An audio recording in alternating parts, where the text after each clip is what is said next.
Pagpanalipod sa mga katungod sa mga kababayen-an, kini ang gihingusgan sa buhatan sa Philippine Commission on Women aron wala na mabiktima sa pagpang-abuso. Dungan sa pag-lockdown nunot sa pandemya, mitaas usab ang kaso sa violence against women and children. Maong miumol og mga programa ang mga opisyales sa PCW aron mokunhod ang kaso niini ug matagaan og tingog ang mga kababayen-an nga nakasinati og harassment. Busa karubuntaga, sayran tang ilang mga gitinguha ning tuiga, lakip na ang ilang gipanglarong nga mga programa, kauban mga Board of Commissioners sa Philippine Commission on Women, dinhilang sa GMA Regional TV Live.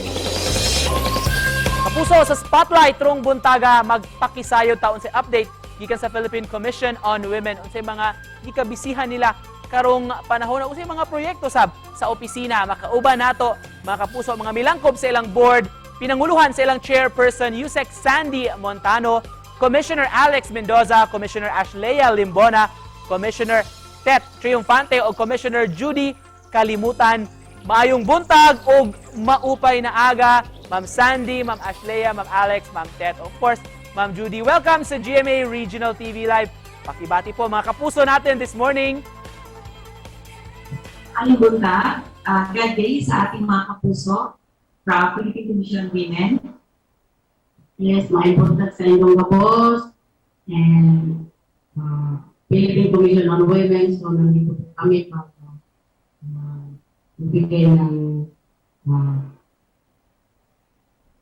magbigay ng konting pahayag dito sa inyong mga katanungan. Maraming salamat po. Mayong buntag sa inyong tanan, assalamualaikum warahmatullahi wabarakatuh. Salamat sa inyong magtagad sa kamua para maging part sa inyong show. Mayong buntag, daghang salamat sa inyong imbitasyon. Unta makatubag sa inyong mga pangkano. Good morning po sa inyong lahat. Thank you for having us. We're very excited to be answering your questions.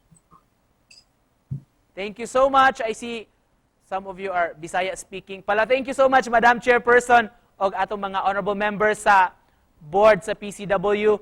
First up po, congratulations for being awarded as Ministerial Awardee of the Global Summit of Women. Can you share to us this milestone, Yusek Sandy?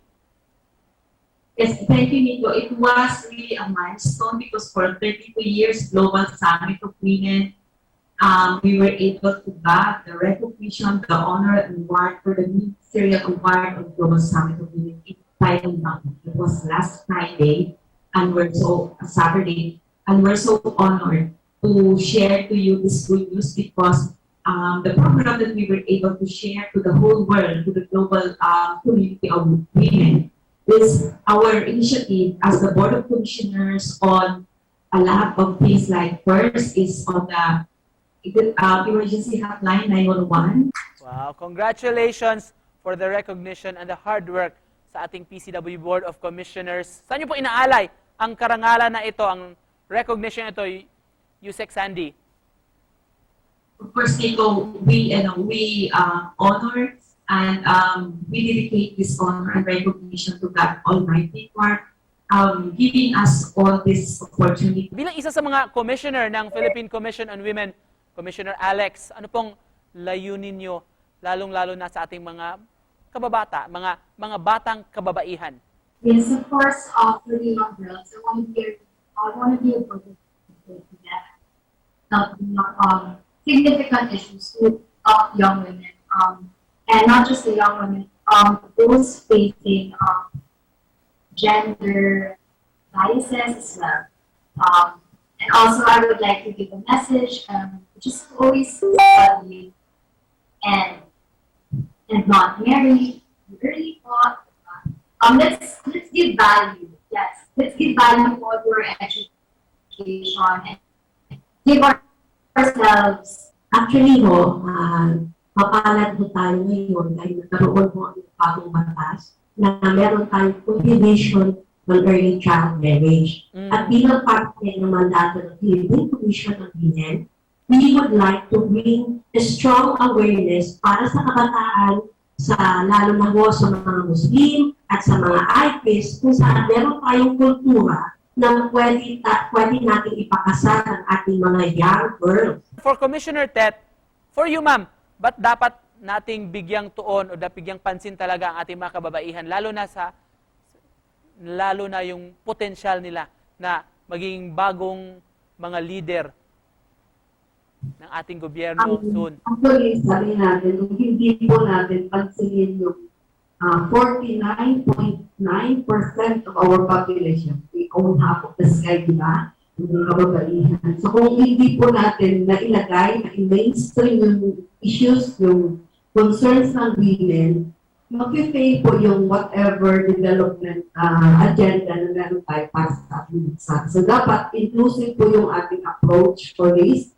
And we are at the Philippine Commission on Women, Gender and Development as a developmental approach na very participatory. Sa mga kababaihan natin ngayon na patuloy na lumalaban, anong mensahe nyo na gustong ipaabot sa kanila?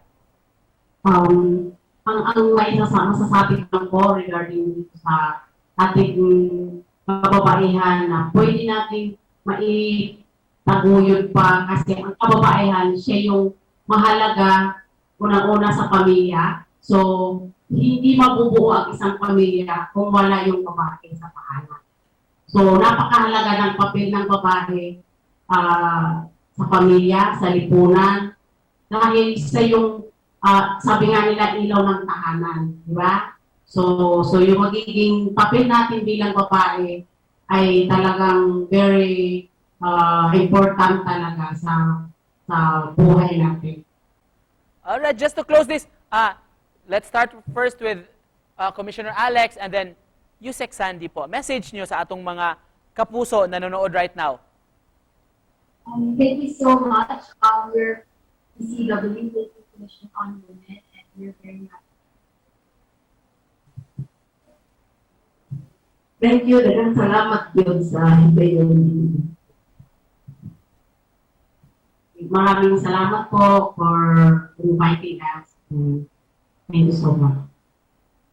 Ang Philippine Commission on Women para na sa tanan, among giahag ang tanan mga kababaihan. Pwede mo bisita sa amo, mangayo mo sa among mga information na downloadable dito sa among website para makita ninyo wala ginapili ang karapatan ng kababaihan. First and foremost, there are three specific women that I would like to thank with this award that we were recognizing Ambassador Delhi Albert, who is the head of the Philippine Communication in the Global Summit of Women in Thailand.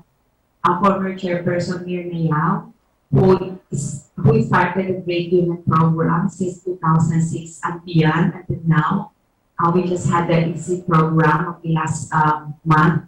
And of course, the founder of the Global Summit of Women, which has been existing for 32 years, which is a Filipina, Miss Irene Natividad, which is based in US. So, maraming salamat po sa tatlong significant na babae na ito na tumutulong po na ang ating mga buwana ay magkaroon ng international and global platforms. Mga kapuso, sakop sa Board of Commissioners sa Philippine Commission on Women, of course ilang chairperson, si Yusek Sandy. Daghan kayong salamat for joining us.